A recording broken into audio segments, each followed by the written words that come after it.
এই যে কয়েকদিন আগে দুর্গা পূজা গেছে, অনেকে কমেন্ট করেছে পুতুল পূজা, এই দুর্গা পূজা এটা কি হবে?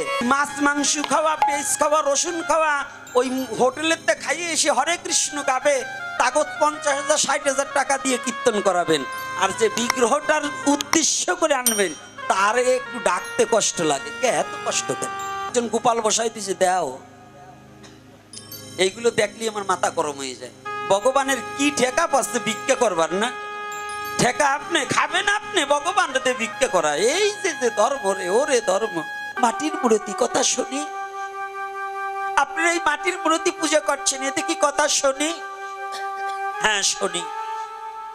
যদি সেই যোগ্যতা সম্পূর্ণ ব্যক্তি যদি ওই মাটির মূর্তির কাছে গিয়ে যদি নিজেকে সমর্পণ করতে পারে, ওই মাটির মূর্তি থেকেও ভগবান বেরিয়ে এসে কথা বলতে পারে।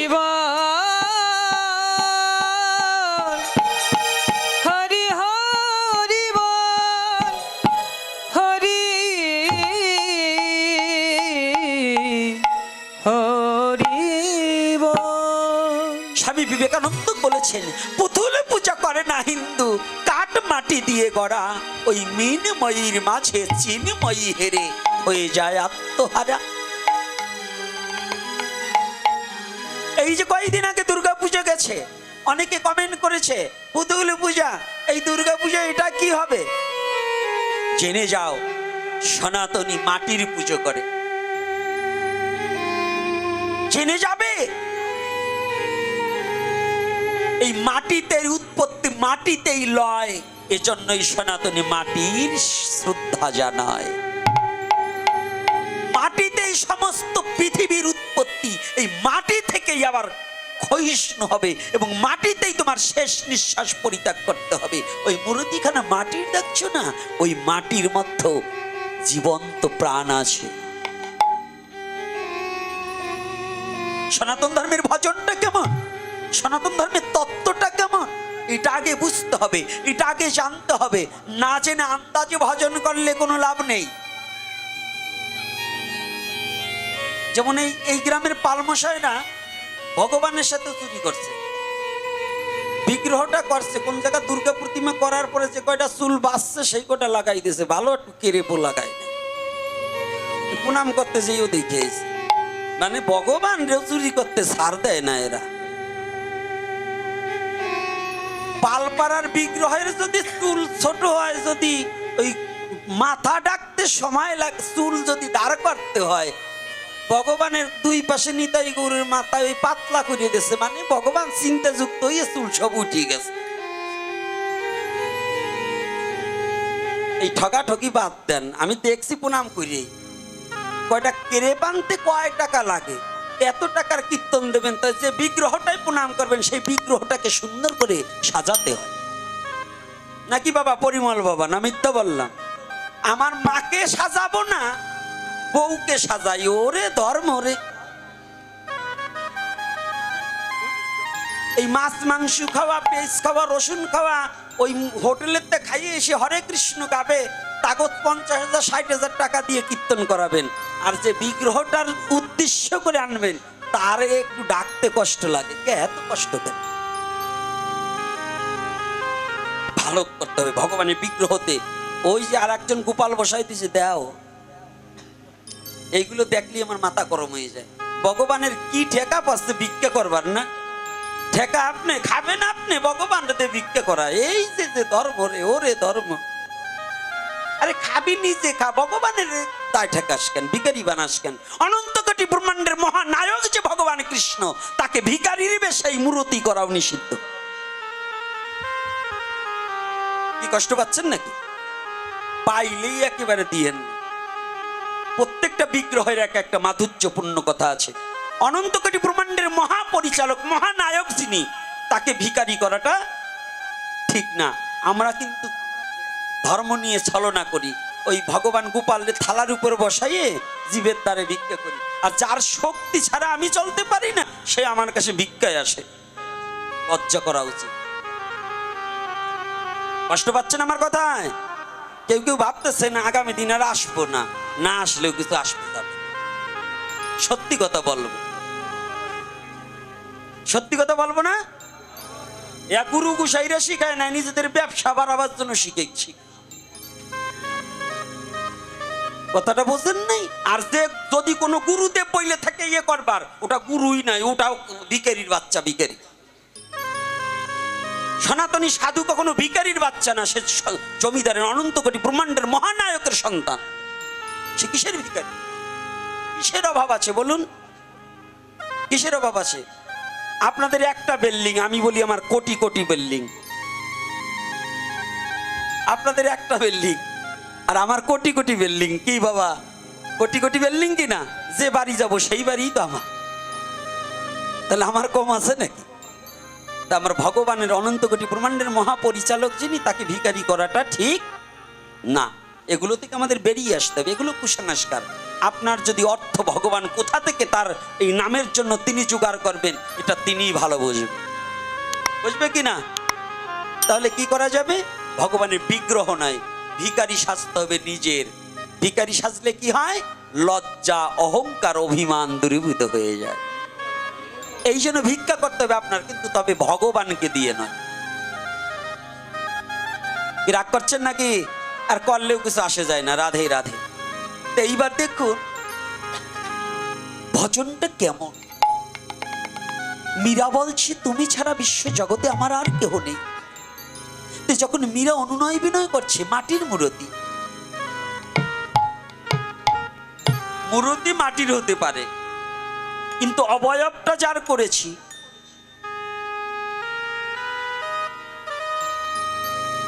সেটা তো সঠিক নাকি সঠিক নয়? সঠিক করেছে না? যেমন এবার আমার একটু লেগেছে সনাতনী ধর্মদের, ভারতবর্ষের হিন্দুদের উপর আমার একটু কষ্ট লেগেছে। সে কষ্ট লেগেছে কি জানেন? যদিও আমরা সনাতনী দেব পূজারী, আমরা মূর্তি পূজারী, কিন্তু এত বড় নিকৃষ্ট হওয়া, এত বড় নিকৃষ্ট মনের হওয়া উচিত হয়নি। অর্থাৎ ভারতবর্ষে ট্রাম্পকে আর আমাদের প্রধান উপদেষ্টা ইনুজের মূর্তি করে মা দুর্গার পায়ের নিচে দিয়েছে। এটা অবৈধ, এটা কোনো বৈধতা নয়, এটা আমি সমর্থন করি না। কারণ ইনুজের মতো লোক এখন আছে, একটু পরে থাকবে না। আর আমার সনাতন ধর্ম অনন্ত অনন্তকাল থাকবে। ইনুজের মূর্তি দিয়ে ওটা একটা জঘন্যতম অপরাধের মধ্যে পড়েছে। ইনুজের মূর্তি করে এই পূজা করাটা একটা জঘন্যতম অপরাধের মধ্যে পড়েছে। যে শিল্পী করেছে এবং যারাই থিম তৈরি করেছে, এটা সনাতন ধর্মের বৈধতার মধ্যে পড়েনি, কোনো পুরাণের মধ্যে পড়েনি, কোনো শাস্ত্রীয় সংবিধানের মধ্যে পড়েনি। এগুলো সম্পূর্ণ অবৈধ এবং মন কল্পিত করা হয়েছে, এবং এতে আমার সনাতন ধর্মকে হেয়পূর্ণ করা হয়েছে। নাকি বাবারা কি বলেন? এটা আমাদের না? ইনুজের এখন আছে, আর একটু পরে ইনুজকে সেনেকে, আর সনাতন ধর্ম অনন্তকাল থাকবে। পৃথিবী নয়, পৃথিবী শেষ হতে পারে, সনাতন ধর্ম শেষ হবে না। তাহলে এগুলো হচ্ছে মন কল্পিত কিছু কিছু মানুষের কারণে আমাদের এই হৃদয়ে ক্ষরণ হচ্ছে, আমার কষ্ট হচ্ছে। এজন্য এই কথাটা আমি বলে দিলাম যে সনাতন ধর্মের এগুলো বৈধতা নয়। তা আজকে ছোট্ট মীরা, বিশ্বাসটা কতটুকু? বিশ্বাস বিশ্বাস বিশ্বাস, আপনার প্রতি বিশ্বাস। আপনার প্রতি বিশ্বাস না আসিলে ঈশ্বরের প্রতি বিশ্বাস আসে। হে সনাতনী জাতি, যদি নিজের ধর্মের প্রতি নিজের বিশ্বাস না থাকে, অন্য লোক এসে নিজের ধর্মের প্রতি বিশ্বাস স্থাপন হবে না। অহিন্দু এসে আপনার ধর্মকে বিশ্বাস স্থাপন করবে না। আপনার ধর্মকে আপনার বিশ্বাস স্থাপন করতে হবে। নাকি কোনটা? আমার ধর্মতে আমার বিশ্বাস স্থাপন না অন্য ধর্মের লোকের। আমার ধর্মকে আমার বিশ্বাস স্থাপন করতে হবে। তাহলে বিশ্বাস কি? যে নিজের প্রতি নিজের বিশ্বাস নাই, সে পৃথিবীতে অন্য কোনো জায়গা বিশ্বাস। এজন্য মূর্তি করো, মূর্তিটাকে শুধু মাটির মূর্তি ভেবে তুমি পূজা করো না। ওই মাটিটাই যেন সাক্ষাৎ তিনি স্বয়ং দাঁড়িয়ে আছে, এই ভাবনা যতদিন পর্যন্ত তোমার সম্মুখে না দাঁড়াবে, ততদিন পর্যন্ত তোমার এই মাটির মূর্তির পূজাই হবে, তোমার ঈশ্বর ভজন হবে না। হবে কি?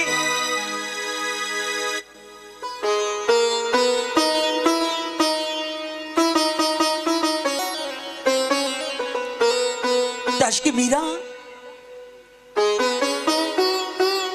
সরল শিশুর মতো সহজ না হলে তো ভগবানের দেখা পাওয়া যায় না। এই যত বলেন, যত সাধু বলেন, যত জ্ঞানী বলেন, যত লেখক বলেন, যতদিন পর্যন্ত নিজের চিত্তটাকে শিশুর মতো সরল স্বভাবের না হয়, ততদিন পর্যন্ত ভগবানের কৃপা তার প্রতি হয় না। হবে বাবা, ভগবান প্রাপ্তি হয়েছে কারা? দেখবেন এক ধরনের একেবারে সরল সহজ মানুষ যারা ভগবানের কৃপা পেয়েছে, তারা সততা মানে সততা থাকতে সততা থাকে না, আর সততা না থাকলে ঈশ্বরের কৃপা সেখানে বর্ষিত হয়। সততা যতদিন হৃদয়ে আছে ততদিন সততা উদয় হয় না। আগে সততা দূর করতে হবে, তারপরে সততা উদয় হবে। তবে যখন সচ্চিদ আনন্দ নবঘন শ্যাম আমার গৌর হরির দেখা পাবে। হরি বল, তার আগে নয়, তার আগে নয়।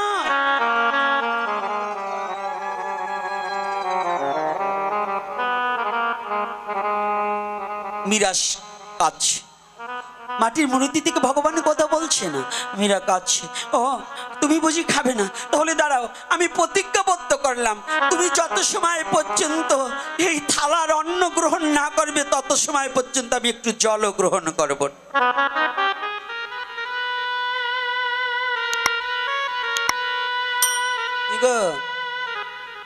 এই নিয়ম সেবার মাসটা একটা মাস। মীরার অতটুকু বাচ্চা প্রতিজ্ঞাবদ্ধ হয়ে গেছে, আর আপনারা লোভ লালসা কামনী কাঞ্চন সবকিছুই আমরা ভোগ করেছি। ভোগ করার পরেও একটা মাসের জন্য দুইজন একটু আলাদা বিছনায় ঘুমাইতে পারি না। এই নিয়ম সেবার মাসের নিয়ম কি? তৈলমর্দন, স্ত্রী সহবাস এবং মাছ মাংস আহার নিষিদ্ধ কিনা? খাওয়া যাবে কি? এই কথা বলেন না কেন? সনাতনীদের জন্য একেবারে বিশেষ করে অন্তত 3টা মাস প্রতিপালন, যারা ঘোরতার আমিষাহারী তাদের জন্য। কোন কোন মাস বলবো না? বলবো না? হ্যাঁ মায়েরা কি বলেন? বলবো না, ওরা জানতে চায় না, বলবো না। এমনিতে চিকরাইতে পারো তো, এখনো বলতে পারেন না যে বলেন? জয় শ্রীরাধে। আরে ভাবছেন নাকি না বললে যাবানি? এইবার দেখুন 3টা মাস। প্রথমত হচ্ছে বৈশাখ মাস,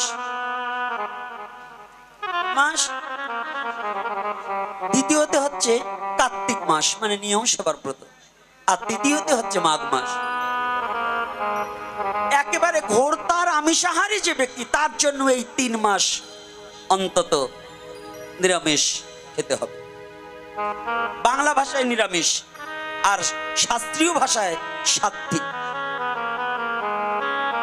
আমিষ নিরামিষ হচ্ছে বাংলা গেয় ভাষা, এটা কিন্তু কোনো সাধু ভাষা নয়। তাহলে এই 3টা মাসের জন্য কি কি নিয়ম আছে? আমাকে বারংবার বলছে আজকে দামোদর ব্রত সম্বন্ধে কিছু বলবেন। দামোদরের কথা বলবো, কিন্তু লীলাটাকে একটু দাঁড় করিয়ে এই দামোদর সম্বন্ধে কি, দামোদর কাকে বলছে? দামোদর ভগবানের এক নাম, ভগবান কৃষ্ণের এক নাম। তাহলে এই দামোদরকে ভগবান, এই দামোদর ব্রতে ভগবান দামবন্ধন লীলা ভগবানকে বেঁধেছিলেন। কে বেঁধেছিলেন? মা যশোদা। তাহলে যশোদাকে, এই যশোদার আর এক শুদ্ধ নাম হচ্ছে যশোমতী। শুদ্ধ নাম কি? এই যশোমতী কথার উদ্দেশ্য হচ্ছে কৃষ্ণ যশে যার মতি সেই হচ্ছে যশোমতী। হরি বল। কৃষ্ণ যশে যার মতি সে হচ্ছে যশোমতী। তাহলে এই যে এই মাসটায় একেবারে ভগবান এমন কৃপার দুয়ার খুলে দিয়েছেন।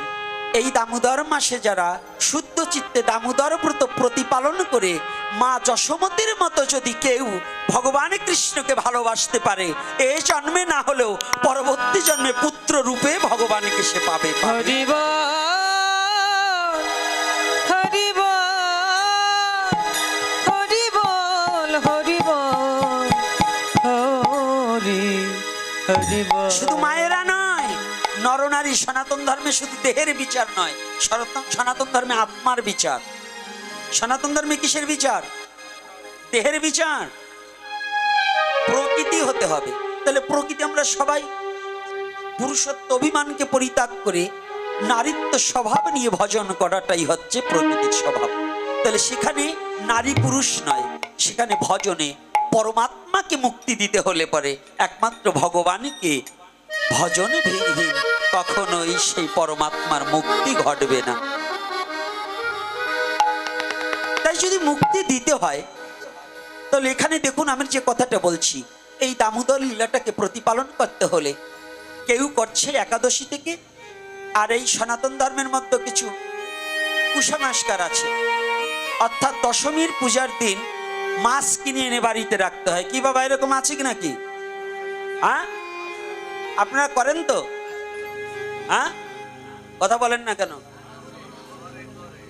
এমন কোন সিদ্ধান্ত কোন পুরাণে আছে যে দশমীর দিন মৎস্য কিনতে হবে? একাদশীর আগের দিন কি দশমী, ওই দশমীতে মাছ মাংস বর্জন করতে হয়। অন্তত এই দুর্গা পূজার দশমীর দিন তার পরের দিন থেকে নিয়ম সেবা শুরু হয়ে যায়। ওদিন বিশেষ করে প্রত্যেকটা মানবের অন্তত প্রসাদ সেবা করতে হয়, একাহার করে তার পরের দিন একাদশীটা করতে হয়। কিন্তু আমাদের সমাজের কিছু শয়তান মার্কা লোক মানুষকে কুপথগামী করে দেওয়ার জন্য, নরকগামী, নরকে ঠেলে দেওয়ার জন্য তারা একটা বিধান করেছে যে দশমীর দিন মাছ কিনে এনে অন্তত ৮টাটাও ঘরে রাখতে হবে। এটা থেকে বেরিয়ে আসতে হবে। এটা কিন্তু শাস্ত্রীয় নির্দেশনা নয়। দশমীর দিন কোনো মাছ মাংস চলবে না। আমাদের বিশেষ করে দক্ষিণ অঞ্চলে গেলে জামাইজার বাড়ি আইছে কেন বরাহু কিনে নিয়ে আসে, বাংলাটা ছাড়লাম না, কি এরকম আছে কি না? এগুলো ধর্ম নয়।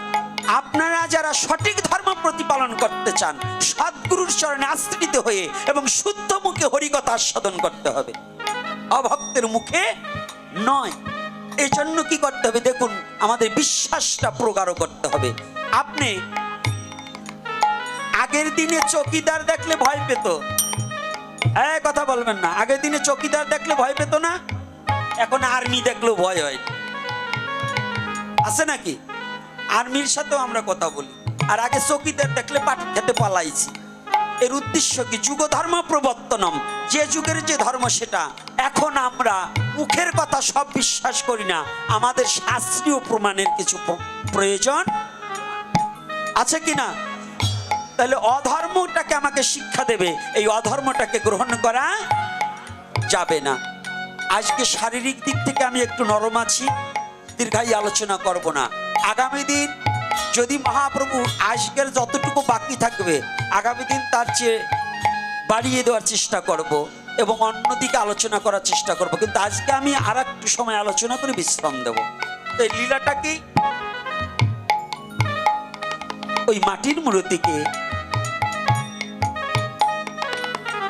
মীরা বক্ষে জড়িয়ে ধরেছে, তুমি খাবে না?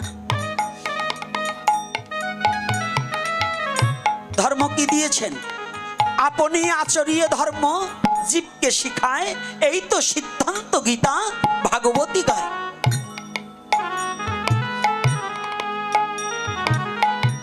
সনাতন ধর্মের ব্যক্তিরা যদি প্রত্যেকটা পুজোর মাহাত্ম্য জানতো তাহলে এই নারী পুরুষের মধ্যে এবং প্রতিটা সংসারের মধ্যে কোনো এত ঝগড়া ক্যাচকেচি এমন কোনো অবৈধ জিনিস ঢুকতে পারতো না।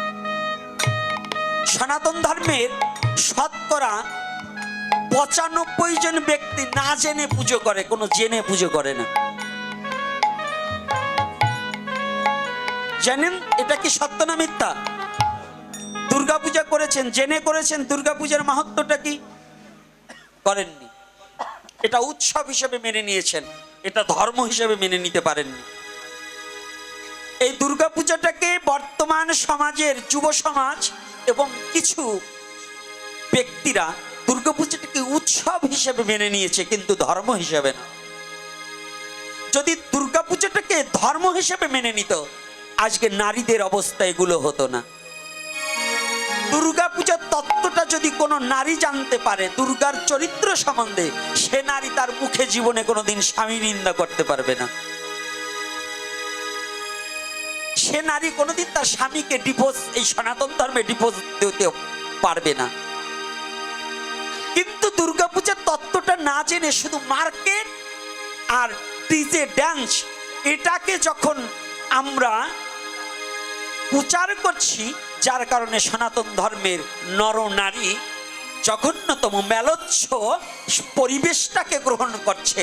আমাদের যুব সমাজ মেলোচ্ছ পরিবেশে তৈরি হচ্ছে, কিন্তু সনাতন ধর্ম কি বস্তু এটাকে গ্রহণ করতে পারছে।